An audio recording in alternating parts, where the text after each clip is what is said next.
Welcome back to Holly and the Home Medic, and as usual, I'm not Holly. You are not. I am not Holly. So today's topic, it's kind of like water heaters. My first thought is, oh my gosh, this is going to be so boring, but Then you discover it will kill you. Yeah, then we find out that it's not boring at all. It's deadly. And we're going to have some fun with this one. Attics are items that most people, except for maybe home inspectors, never get into. That's true. I happen to know, we used to live with my in-laws, and they did have an attic, but I had no idea that they even had one. There was a hole in the ceiling. So in the West, generally attics are completely unused spaces. Back East, that becomes storage. I am going to begin with a story that I have told before. This is one of my high school friends. She called me a number of years ago. She was doing very well. She was selling candles via MLM. She was selling candles via just a regular outlet, and she was doing quite well. But she couldn't keep her employees, including her husband, who was the CEO. She couldn't figure out why her husband was making a twice-a-week trip to the hospital, and she couldn't figure out why employees that were key employees that she needed had to quit. They'd be at home healthy, they'd come to work, they'd get sick, they'd go home and be healthy again. Key employees, you can't let go of those guys. I'm a key employee. Kind of like you. Exactly. It would just be home medic without me. So. Yeah, it would be. And the home medic. Underline and the home medic.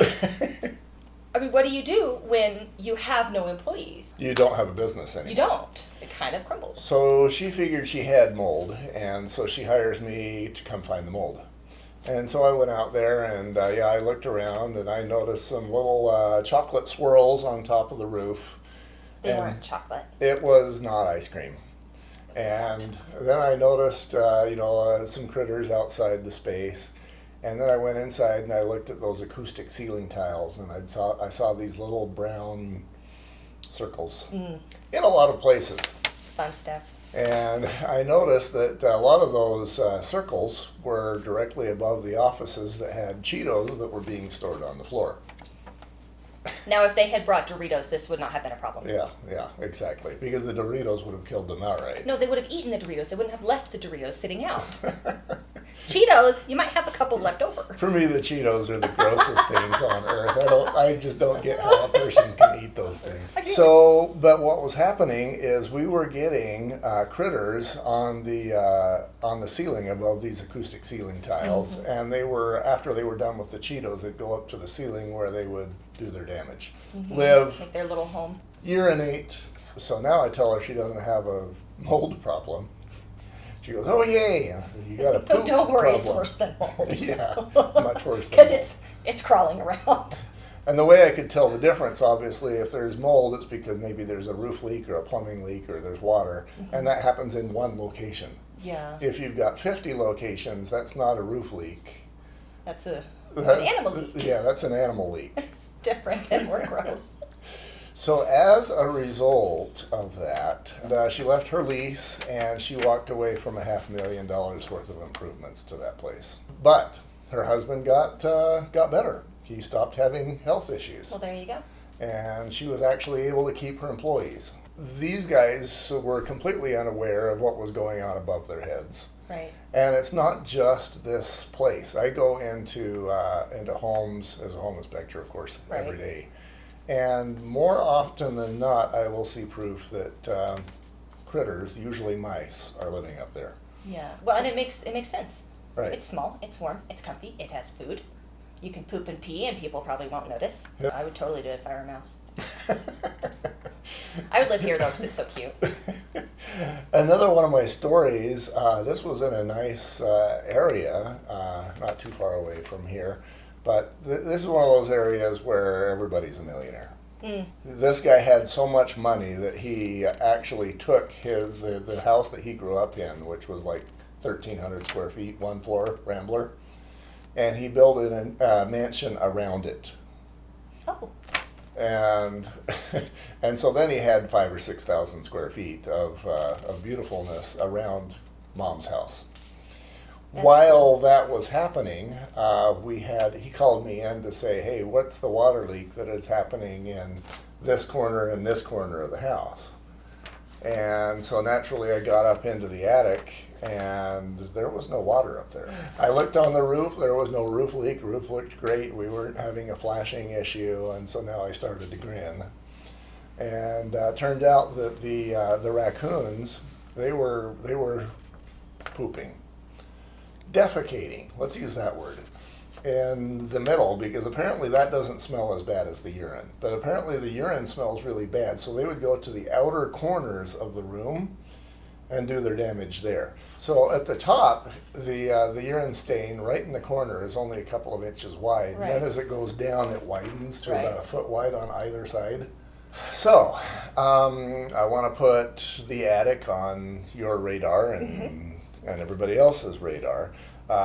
So let's say that you were motivated to take a look in your attic. Okay.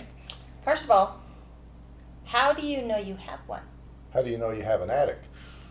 Here's the thing. Okay. You're in a duplex. Okay. If both sides have an attic hatch, this is the way they did it back in the 70s, if both sides have an attic hatch, and sometimes they did, then that's a great way to go drop in on your neighbors. Or arm wrestle who gets to have that storage space. Not very good storage space. So yeah, if you both have one, you can go up through your attic, go over and open up their attic hatch from their side and go see what they've got that you want. That's fair. So and it's very iffy, it just depends on the contractor at the Right. time. You know, sometimes they decided to go with just one attic hatch for both units.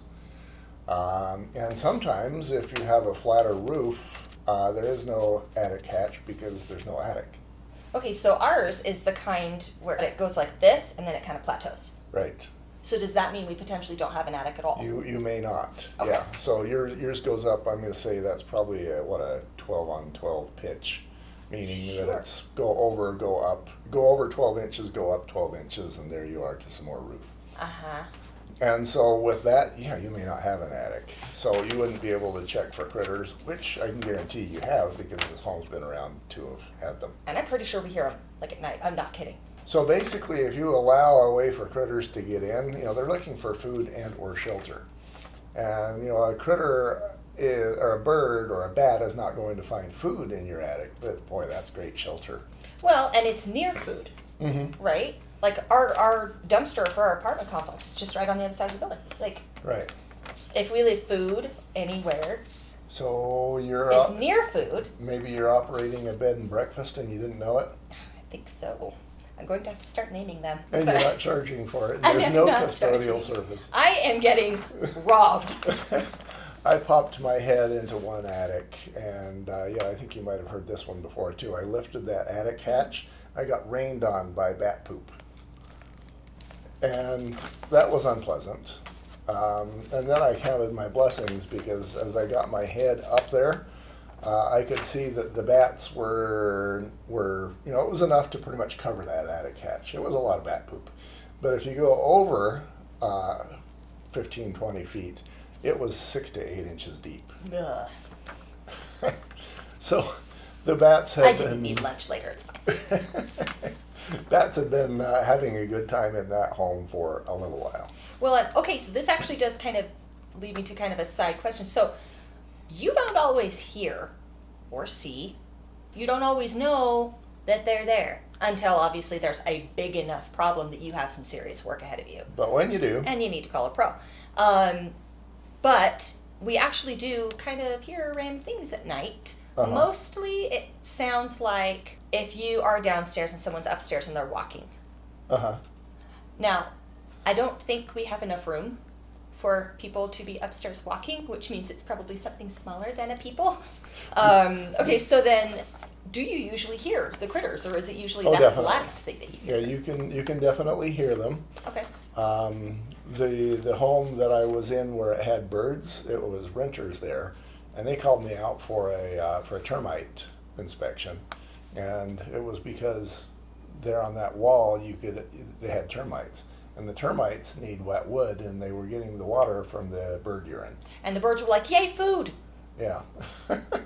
So then I was running my finger across the paint to see if we had the termite mud tubes, and sure enough, there was a couple of those workers that would actually scream as I was kind of sort of smashing them um, across the bird urine painted wall. Uh-huh. So I think now we've gone from, oh my gosh, attics are boring and I don't care and I will do something else with my life. To, holy crap, I'm sending my husband up to the attic. Now, a couple things you want to look for besides the insulation. We could go down the road of, there's bibs, blown in batting system. There's vermiculite, which kind of looks like gravel, only it has asbestos in it. I would suggest following EPA's guidelines, which means that if it remains undisturbed, leave it undisturbed. But if there are animals disturbing it, Yes, then they're going to die you're of up Asbestos Creek mesothelioma. without a paddle, and you need to get a professional. Uh-huh. Because asbestos is not fun to play with. You don't want to mess with that. And we've mentioned it in our other videos, but asbestos is, you need to handle it the right way. So there's that, and obviously if you're going up there and you're traipsing around and you're crushing asbestos, you're not doing yourself any favors. Also that. So there was one home I got into that did have asbestos, and a raccoon had decided to make that area home, and he had cleaned off an area right next to the attic hatch, and there was 2 feathers in that area that had been cleaned off. So you know what, that he'd been having dinner. He's just making himself quite comfortable. Yes. Okay, so then that brings us to, what do? Right? You find out you have a critter of some kind. Mm-hmm. What do? Do you send your spouse up and hope they survive? That's Just hope they have really good life insurance. Depends on if how they much don't. you like them and how good the life insurance is. Depends on how, yeah. Well, okay, so you've got the potential to have Uh-huh. bugs like wasps. Ew. You've got Birds. spiders, birds, mice, raccoons, anything else that could potentially Snakes. live under bats. Snakes. Oh, that's horrid. And bats. Snakes are so gross. I'm really freaking out So now. yeah, snakes will follow the mice. Oh, it's so gross. I feel like I need to lift up my feet now. I don't like snakes. Kinda We like can talk about Jaws. other things. I don't like snakes. Kind of like watching Jaws in a swimming pool. Ugh. So, okay, so then, on top of all of whatever you have to try not to step on, Uh-huh. but that's moving, then you have to worry about the things that aren't moving, like their droppings. Oh, I've told this story too, And, but this yeah. is the one near in this college town where we had a bunch of birds, live and dead eggs and bird poop all over the place. I bet that smelled great. Yeah, it kind of smelled like baby diapers, and it smelled Times 1,000. caused the whole home to smell. Because at that least way. babies are cute. Okay, so then you have the dangers from breathing that in. You have the dangers from any potential animals that are still alive or critters that are still alive. Then you have the danger from if there's asbestos or nobody wants insulation on their skin, like it's not fun. You've got the risk of disease, asbestos, nastiness just in general, and fighting off crazed animals.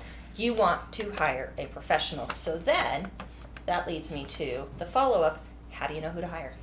Yeah, there's a critter control guy, and that is actually a national company, I believe. Okay. But I think if a person were to Google critter control, Now that's different from pest control, right? Because pest control is anything like this big and smaller, right? Basically. yeah, that's another place you could Google and just make phone calls to see who goes after the bats, etc. Now, here's my caveat. Okay. Those guys have human nature that happens to them. So I never do. what they're going to want to do is, if there's bats up there, they're going to want to remove the bats, Okay. and that doesn't solve the problem. No, you got to remove everything and then seal up all the entrances. Yeah, you've got to eliminate the reason why the bats or the birds or the wasps or whatever are up You there. have to eliminate the food and the shelter. Right. So that's going to be if there's holes in the eaves, if there's holes. Soffit vents. Yeah. I've got a good friend who called me up one day, and she says, I've got mice, help me figure out what to do. One mice, Get a cat. she saw one mouse on her favorite sweater, and she threw the sweater away. And she hated mice that much. I had a pet rat. I can't talk. So I showed up, and it turned out that she had a dryer vent that was sticking through the house, and it didn't have a dryer cover on it. So they were jumping up into the vent. Getting all toasty warm. Yeah, getting nice and toasty, and then going into her bedroom where the Cheetos were. Again, And the wouldn't have sweaters. been a problem if she didn't have Cheetos. I'm just saying. Okay, so you're wanting to get a professional, but do your research. Don't just randomly hire Joe Schmo who says he can handle it, Right. because this is your property. I'm assuming there's a liability issue. Yeah, he's going to you want to get somebody who knows what he's doing because, if he panics and he steps through your sheetrock, there may be a homeowner's claim. And I am not a lawyer and I don't pretend to be one on TV, but that's not a route you want to go. So yeah, it's perfectly fine to poke your head up there and just take a look around and see what's going Or on. goggles and a hat. Possibly Generally, a hazmat suit. the critters are going to be afraid of you. Obviously, if a critter decides that it's trapped and can't get away and there's babies in there, they're going to get defensive. Also, when you're looking up there, you're going to want to look for some other things that are attic related. You're going to want to see if there's water. Sure. And quite often, if you got a swamp cooler on the roof, you'll have a whole bunch of black nastiness that is mold. And that'll be a soft roof deck, and you can fall through, and you'll be able to see that from the underside. If there's a roof leak that's happening, you'll be able to see the darkness from that. And those you would hire a professional for as well. I'm As assuming. always, Do yes. The remediation on those. And this comes from me doing the podcast on spiders. So where you see spider webs, that means there's spiders, which means there's bugs, which means there's water. And so you can actually see the history of an area based on the number and locations of spider webs. You should not have any spider webs in the attic. It's supposed to be bone dry, hot, and just a nasty place to be in. So there's been some attics where I got into where maybe the nails would corrode because there was water that got in there, and then it got hot, and then the water would evaporate and it'd be all over the place, and then you got that whole ecosystem that begins. And you can see just the mold in either one area or in the whole area, and that tells you things. Yeah. Okay. And see, that's like, this is me as the homeowner, rental owner.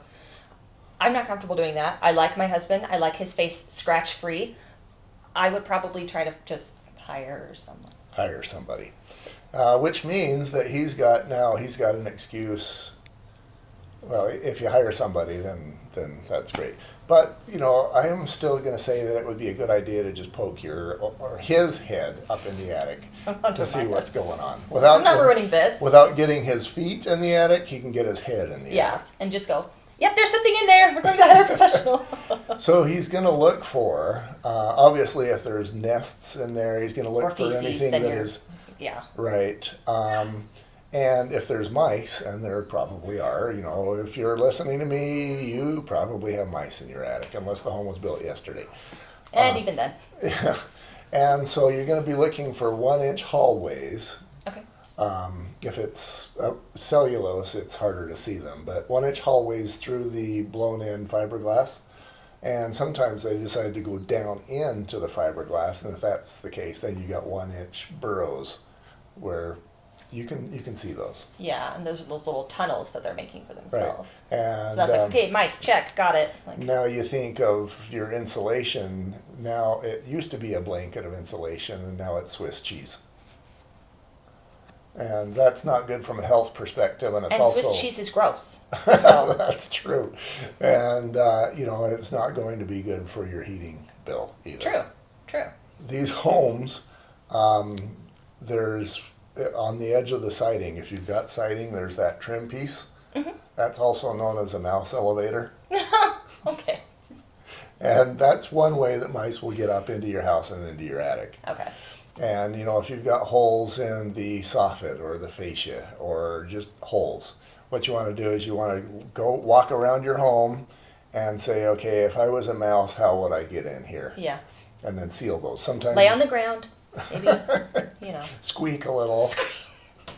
do something like that. Sometimes the interface between the AC unit and the house, you've got the coolant lines that have got to go in. Sometimes that's big enough to allow. So how do you mouse in. plug stuff like that? Because those are those are common things that you see. I mean, will you just shove like a newspaper in there and figure it's fine? Like, how do you? Expanding foam insulation works Okay. fairly well. And Because then it would you shoot can- through a newspaper. I mean, Yeah, you don't want to go with that.